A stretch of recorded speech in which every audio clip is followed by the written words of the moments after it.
the change generation. We are the change generation.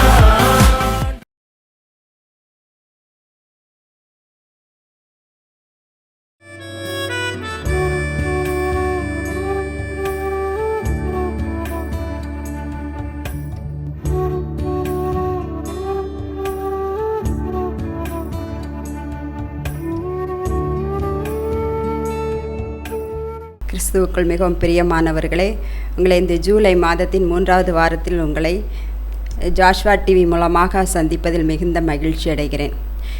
வாரம் வெள்ளிக்கிழமை இந்த 6:30 மணிக்கு இந்த செய்தியை நீங்கள் பார்க்கறதுக்கு ஆவலோடு இருப்பீங்கன்னு நினைக்கிறேன். பார்க்கின்ற உங்கள் அனைவரையும் கர்த்தர் தாமே ஆசீர்வதிப்பாராக. இப்போது நாம் விசேஷித்தவர்கள் அப்படிங்கிற செய்தியின் மூலமாக நான் என்ன சொல்கிறேன், விடுதலை தருபவர், மகிமேன் மன்னா ஊழியத்தின் வாயிலாக இப்போது விடுதலை தருபவர் அப்படிங்கிற ஒரு செய்தியை தான் சற்று சிந்திக்க போகிறோம். விடுதலை யார் தருபா, எதற்கு விடுதலை அப்படிங்கிறதான். சரியா? இது நாம் விடுதலை அப்படின்னா யார்? ஏசப்பாவால் மட்டும்தான், கர்த்தரால் மட்டும்தான் நமக்கு எந்த பிரச்சனை பாடுகள் எதுவாக இருந்தாலும் நமக்கு விடுதலை தரக்கூடியவர் யார்? கர்த்தர் மாத்திரம்தான் அப்படிங்கிறதான் சற்று சிந்திக்க போகிறோம். அந்த சிந்திப்பதற்கு முன்பாக தலைகளை தாழ்த்தி சற்று கர்த்தரை தியானித்து பார்ப்போமா? எங்களை அதிகமாக நேசிக்கிற அன்பின் பிதாவே, ஸ்தோத்திரம் அப்பா.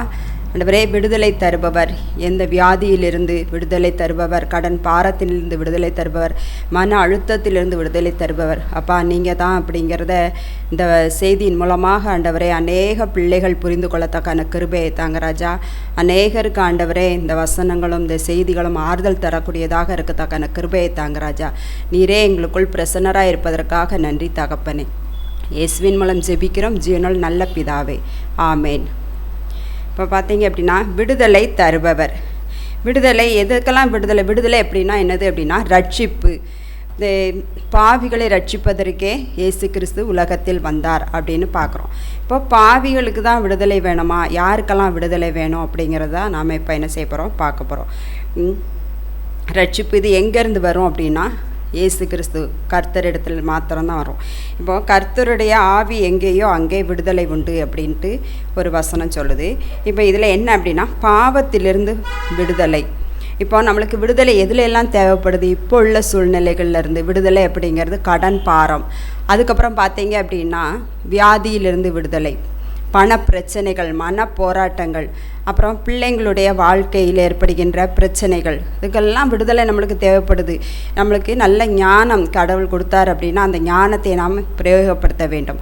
அப்போ அதற்கு விடுதலை என்பது என்ன அப்படின்னா அந்த ஞானத்தை நாம் பயன்படுத்தி அதன் மூலமாக வருகின்ற பிரச்சனைக்கு நாம் விடுதலையை ஏற்படுத்தி கொள்ளலாம். அதற்கு காரணமாக இருப்பது யார் அப்படின்னா விடுதலைக்கு நமக்கு விடுதலை கொடுக்கக்கூடியவர் கர்த்தர் மாத்திரம்தான். சும்மா எல்லா பிரச்சனைக்கும் எல்லாரும் நம்மளுக்கு விடுதலை தந்தாலும் நிரந்தர விடுதலை யாரிடமிருந்து வருகிறது? கர்த்தரிடத்தில் மாத்திரமே. இப்போ பாருங்கள், பாவத்திலிருந்து விடுதலை அப்படிங்கிறது ரோமர் எழுதின அதிகாரத்தை பார்த்தீங்க அப்படின்னா ரோமர் 6ஆம் அதிகாரம் 18ஆம் வசனம் 22, 23 வசனங்கள் என்ன சொல்லுது அப்படின்னா ரோமர் 6ஆம் அதிகாரம் 18 வசனத்தை வாசிக்கிறேன். பாவத்தினின்று நீங்கள் விடுதலையாக்கப்பட்டு நீதிக்கு அடிமைகளானீர்கள்.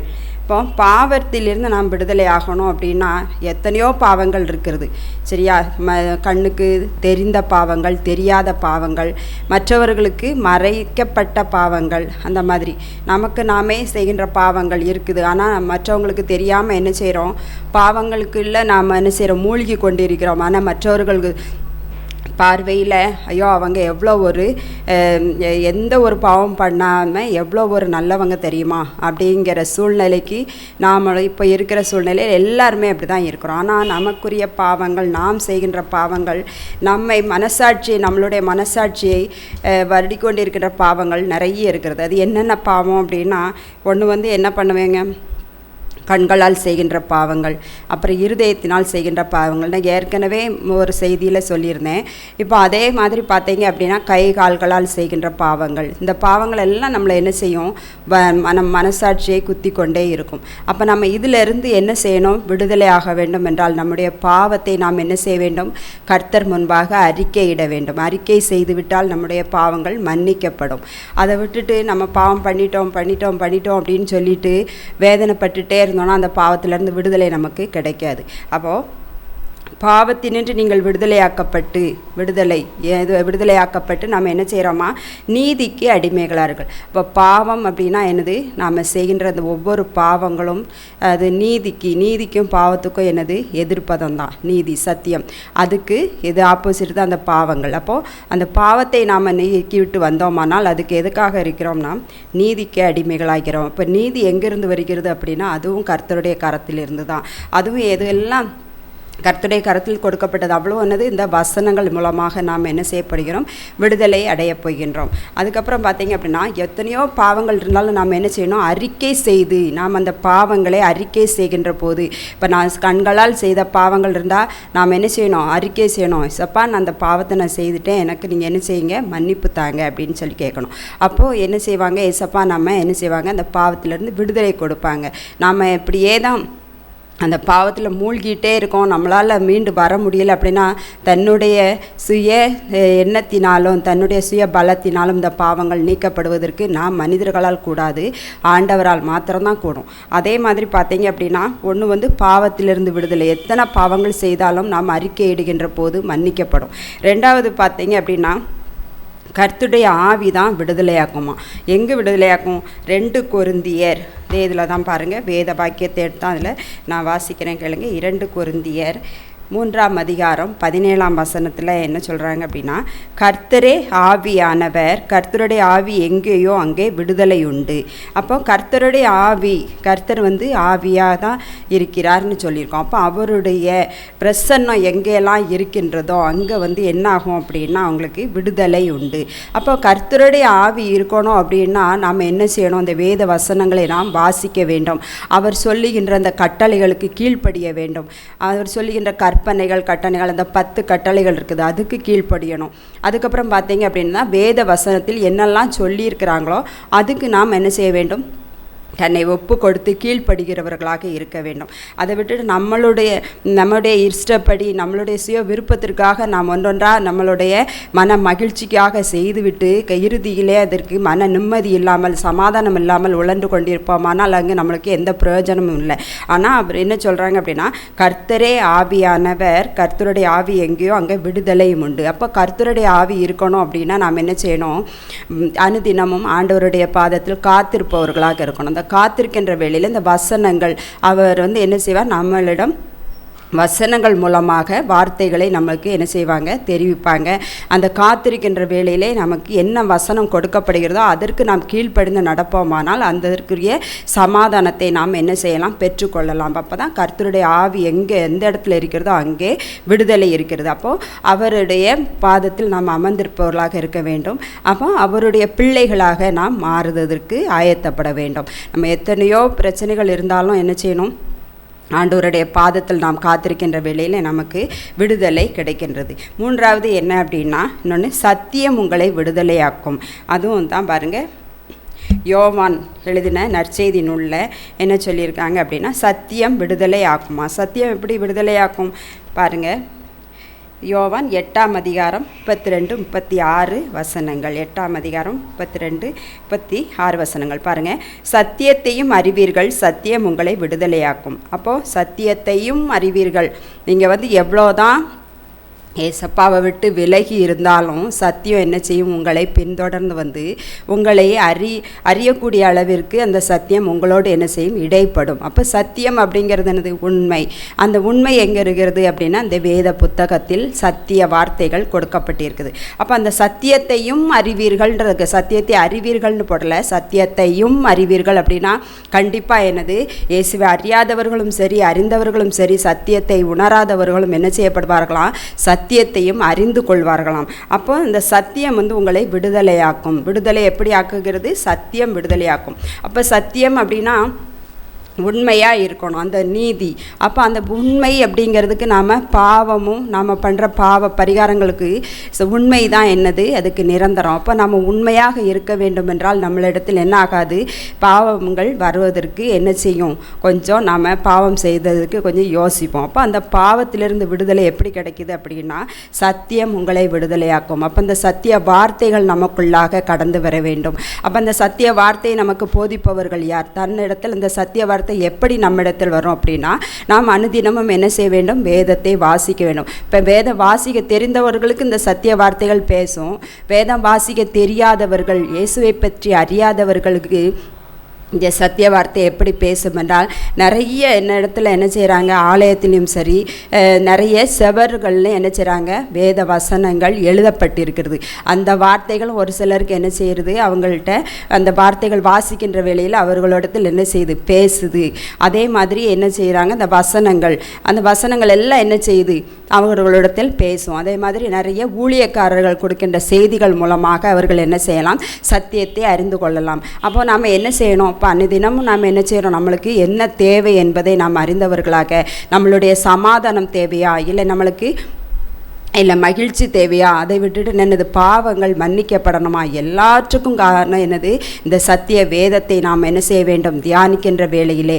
அப்போ அதே மாதிரி என்ன செய்யணும், நிறைய ஊழியக்காரர்கள் செய்தி கொடுக்கின்ற வேளையிலே நமக்கும் என்ன செய்யும், ஏசப்பா நம்மோடு பேசுவாங்க. அப்போ நாம் அதை கவனித்தவர்களாக, அந்த செய்தியை கேட்டவர்களாக, அதில் என்ன கட்டளைகள் கொடுக்கப்பட்டிருக்கிறது என்பதை நாம் அறிந்தவர்களாக, அந்த கட்டளைக்கு கீழ்ப்படியறதுக்கு என்ன காரணம் சொல்லியிருக்காங்க, அந்த காரணத்தை நாம் செய்பவர்களாக இருந்தால் நாம் என்ன செய்யலாம், விடுதலையாக்கப்படலாம்.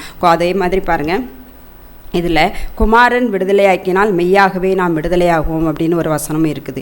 அப்போது அந்த குமாரனை வந்து நம்மளை என்ன செய்வாங்க, விடுதலையாக்க வேண்டும். அந்த விடுதலையை குமாரனம்னா ஏசப்பா, அவர் விடுதலையாக்கணும் அப்படின்னா நாம் என்ன செய்யணும், அவர்கிட்ட தெரியப்படுத்தணும். இப்போ நம்ம டாக்டர்கிட்ட கூட போனோம்னா நம்மளுக்கு என்ன நோய்ங்கிறத அவங்க கண்டுபிடிக்கிறதுக்கு முன்னாடி இது எது செய்தான்னு கேட்பாங்க. ஆனால் என்ன நோயின்னு நம்மளும் சொல்லணும்ல, எனக்கு தலைவலி, காய்ச்சல், ப்ரெஷர் இருக்குது, சுகர் இருக்குங்கிறத நம்மளுக்கு லேசாக தெரியப்படுத்தணும். அப்போ தெரியப்படுத்தினா மாத்திரம்தான் அவங்க என்ன செய்ய முடியும், கண்டுபிடிச்சி அவங்க அதுக்கு தக்கன ட்ரீட்மெண்ட் எடுக்க முடியும். அதை விட நான் எதுவுமே சொல்ல மாட்டேன், டாக்டர்கிட்ட போயிட்டு அவர் என்னோட உடம்பை பரிசோதிச்சுட்டு என்ன நோய் இவங்களுக்கு இருக்குன்னு கண்டுபிடிக்கட்டும்னு நம்ம இருப்போமா, இருக்க மாட்டோம்ல. அப்போ அதே மாதிரி என்ன செய்யணும், ஆண்டவர் பாதத்துலேயும் நாம் என்ன செய்யணும், தன்னுடைய பாவங்களை நாம் அறிக்கையிட்டவர்களாக, ஏசப்பா கிட்ட நாம் சொல்பவர்களாக, அவருடைய பிள்ளைகளாக, ஏசப்பா நான் இந்த பாவங்கள் எல்லாம் செய்துட்டேன், இதிலிருந்து மன்னிச்சு எனக்கு விடுதலை கொடுங்க. விடுதலை கொடுக்கின்ற வேளையில் நம்மளுக்கு என்னது வரும், சமாதானம் வரும். அந்த சமாதானத்தை நாம் பெறுவதற்கு நாம் என்ன செய்யணும், இந்த வேத வசனங்களை வாசிக்கணும், ஆண்டவருடைய வசனங்களை தியானித்து அதன்படி நடக்கணும். அதே மாதிரி நிறைய என்ன செய்யணும், ஆலயங்களுக்கு சென்று நிறைய ஜெபங்களில் கலந்து கொள்ளணும். முடியாதவர்கள் என்ன செய்யலாம், ஏதோ ஒரு வசனங்கள் உங்களுக்கு இதயத்தில் பேசிச்சுன்னா அந்த பேசுகின்ற அந்த வசனத்தை நீங்கள் என்ன செய்யலாம், அனுதினமும் தியானித்தவர்களாக ஆண்டவரிடத்தில் அதற்கு என்ன செய்யலாம், நீங்கள் அவரிடத்தில் பதிலை கேட்டு பெற்றுக்கொள்ளலாம். அப்போ நாம் என்ன செய்யணும், அவரிடத்தில் என்ன செய்யணும், அண்டிக் கொள்கிறவர்களாக, அவரை அண்டிக் கொள்கிறவர்களாக நாம் இருக்க வேண்டும். இப்போ இதில் பார்த்தீங்க அப்படின்னா, இதில் 3 பாவங்களிலிருந்து விடுதலை எப்படி கிடைக்கணும், கர்த்தருடைய ஆவி வந்து விடுதலை கொடுக்கும், பாவத்திலிருந்து விடுதலை, அதுக்கப்புறம் சத்தியம் உங்களை விடுதலை ஆக்கும்னு சொன்னேன். இப்போ இதில் ஒரு 2 பைபிள் உள்ள ஒரு 2 கதைகளை சொல்கிறேங்களுங்க. நிமிரக்கூடாத கூனி வந்து 18 வருஷமாக இருக்காங்க. அந்த நிமிரக்கூடாத கூனி என்ன செய்தாங்க அப்படின்னா, ஆலயத்தில் வந்து அப்படியே ஊனிகிட்டே இருக்கும்போது ஏசப்பா பார்த்துட்டு என்ன இப்படி இருக்குதுன்னு சொன்ன உடனே, அப்போ உங்களுடைய பலவீனத்தில் என்ன செய்யும், இந்த நோயெல்லாம் சரியாயிரும், பலவீனம் எல்லாம் போயிடும் அப்படின்னு சொல்லிட்டு அவர் என்ன செய்கிறாரு, அவங்களுக்காக ஜெபிக்கின்ற வேளையில் அந்த 18 வருஷம் அந்த கூன் முதுகானது நிமிர்ந்து நேராக நின்றுது. அப்போ அவங்க எவ்வளோ சந்தோஷப்பட்டிருப்பாங்க. அப்போ அவங்க வந்து என்ன செய்யல, அந்த வியாதியை குணமாக்குறதுக்கு நம்ம யார் இருப்பான்னு எத்தனை வருஷங்கள் ஏங்கியிருப்பாங்க, எத்தனை டாக்டர்கிட்ட போயிருப்பாங்க, எத்தனை அந்த டாக்டர்கள்ட்டால சுகம் கிடைக்கலன்னு சொல்லி தானே அப்படியே கூனி போயிருக்காங்க. அப்போ மருத்துவரான ஏசப்பாவிடம் அந்த சுகம் பெற்றோடனே அவங்க எவ்வளோ மகிழ்ச்சி கொண்டிருப்பாங்க, சமாதானம் கிடைச்சிருக்கும், அவங்க வீட்டில் உள்ளவங்க எவ்வளோ சந்தோஷப்பட்டிருப்பாங்க. அதே போல் தான் இன்னொரு பெண்மணி பாருங்கள், 12 வருடமாக பெரும்பாடுள்ள ஸ்திரீ. அப்படி தான் என்ன செய்கிறாங்க, ஏசப்பா நடந்து போயிட்டு இருக்கும்போது பயங்கர கூட்டம். அந்த கூட்டத்துக்குள்ளாக என்ன செய்கிறா, இந்த 12 வருஷமாக இருக்கிற பெரும்பாடுள்ள ஸ்திரீ நமக்கு எப்படியாவது சுகம் கிடச்சிடணும்னு சொல்லிட்டு ஏசப்பா முன்னாடியும் போகலை, அவரை தொடவும் செய்யலை. அவருடைய வஸ்திரத்தின் ஓரத்தை தான் லேசாக ஒரு பிட்டு இருந்து அந்த ஓரத்தை வஸ்திரத்தை ஃபுல்லாகவும் தொடலை. அந்த வஸ்திரத்தின் ஓரத்தை தொடும்போது அங்கேருந்து அவருடைய கர்த்தரிடமிருந்து என்னது வல்லமை புறப்பட்டதான். உடனே கேட்குறாங்க, ஆண்டவர் என்னுடைய வஸ்திரத்தின் ஓரத்தை தொட்டது யார் அப்படின்னோடனே எல்லாரும் நான் இல்லை நீ இல்லைன்னு பயப்படுறாங்க சொல்கிறதுக்கு. ஆனால் இந்த பெரும்பாடுள்ள ஸ்திரியானவள் என்ன செய்கிறா, மெதுவாக அவருடைய பாதத்தில் விழுந்து என்ன செய்கிறா, நான் தான் தொட்டேன் அப்படின்னோடனே அவர் சொல்கிறாரு, நீங்கள் என்னது வல்லமை புறப்பட்டது, போ உன்னுடைய நோய் சுகமானது அப்படின்னு சொல்கிறாங்க. எத்தனை ஒரு அற்புதமான நிகழ்வு பாருங்களேன். இப்போ நாம் எத்தனையோ நோய்க்காக என்ன செய்கிறோம், மருத்துவர்கள்ட்ட போகிறோம், சுகம் கிடைக்கல அப்படின்னு சொல்லிட்டு திடீர்னு என்ன செய்கிறாங்க, யாராவது ஒருத்தர் வந்து நமக்கு சுகம் கொடுத்தா எவ்வளோ நம்ம மகிழ்ச்சி அடைவோம், நம்ம குடும்பம் எவ்வளோ ஹாப்பியாக இருக்கும். அதே போல் தான் ஆண்டவர் என்ன செய்கிறார், அந்த 18 வருட கூனியா நம்மளுக்கும் என்ன செய்கிறார், சுகம் கொடுக்கிறார். அதே போல் 12 வருடமுள்ள பெரும்பாடுள்ள ஸ்திரீக்கும் என்ன செய்கிறார், சுகம் கொடுக்கிறார். அப்போ இதெல்லாம் விடுதலை கிடைக்கின்ற வெளியிலே நமக்கும் என்னது எத்தனையோ பிரச்சனைகள். இப்போ பாருங்கள், கேன்சர் நோயிலேருந்து எங்கே பார்த்தாலும் கேன்சர் நோய் தான். அது வந்து என்ன செய்யுது, சும்மா நம்மளுக்கு தலைவலி காய்ச்சலை போல் எல்லா இடமும் பரவி வருது.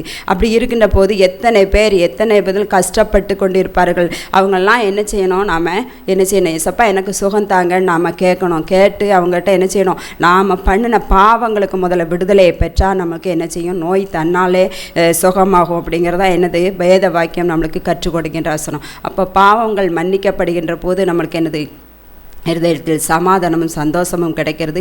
நோய்கள் என்ன செய்கிறது, சுகமடைகிறது. அதே போல் நம்மளுக்கு இருக்கின்ற பிரச்சனைகள், கடன் பாரங்கள் இருக்கிறதா, அப்போ நம்ம என்ன செய்யணும், ஆண்டவர்கிட்ட பற்றி கொண்டவர்களாக இருக்க வேண்டும், அவர் அண்டிக் கொள்கிறவர்களாக இருக்க வேண்டும். அப்படியெல்லாம் நம்ம பண்ணுகின்ற வேளையில் என்ன செய்வார், ஆண்டவர் நமக்கு என்ன செய்வார், உதவி செய்ய வல்லவராக இருக்கிறார். நீங்கள் வேணால் நிறைய பேர் என்ன செய்வீங்க, இயேசுவை அறியாதவர்கள் கூட இதை பார்த்து கொண்டிருக்கலாம். ஆனால் நீங்கள் அதுக்கு என்ன செய்யலாம், ஆண்டவர் இவ்வளோலாம் செய்கிறாங்கன்னு சொல்கிறீங்க, எங்களுக்கு செய்வாங்களா அப்படின்னு ஏங்கி கொண்டிருக்கின்ற நீங்கள் கூட என்ன செய்யலாம், ஆண்டவர் பாதத்தில் காத்திருந்து அதை பெற்றுக்கொண்டவர்களாக இருக்கலாம். அது எத்தனை பேர் நீங்கள் விசுவாசிக்கீங்கன்னு தெரியாது. ஆனால் விசுவாசிக்கிறவர்கள் என்ன செய்யலாம், அது ஆண்டவருடைய பாதத்தில் நம்ம காத்திருப்போமே, இவங்க சொன்னாங்கல்ல, நம்ம காத்திருந்து பெற்றுக்கொள்ளலாம், நம்மளுடைய கடன் பாரம் போகும், வியாதி நீங்கும்னு சொல்லியிருக்காங்க, மன போராட்டம் போகும்னு சொல்கிறாங்க, பிள்ளைகளை குறித்ததான வேதனைகள் போகும்னு சொல்லியிருக்காங்க. ஏன் நாம் அதை கிட்டி சேரக்கூடாது, ஆண்டவரிடம் என்று சென்று இந்த ஜெப குறிப்புகளை நாம் சொல்லக்கூடாது, ஜெபிக்கக்கூடாது, சத்திய வார்த்தைகளை நாம் கேட்கக்கூடாதா அப்படின்னு நீங்கள் என்ன செய்யலாம், அவரிடம் சென்று அதை நாம் அறிந்து கொண்டவர்களாக, அவரை சோதித்து பார்க்கிறவர்களாக கூட நாம் என்ன செய்யலாம், காணப்பட்டு வெற்றி பெற்றவர்களாக இருக்கலாம், விடுதலை பெற்றவர்களாக இருக்கலாம். அதுக்கு நீங்கள் தான் என்ன செய்யணும், முயற்சி செய்து கொள்ள வேண்டும். இதே தான் பெர்க்மன்ஸ் கூட ஒரு பாடலில் சொல்லியிருக்காங்க, விடுதலை நாயகன் அப்படின்னு சொல்லிட்டு ஒரு பாடல் அழகாக சொல்லியிருப்பாங்க.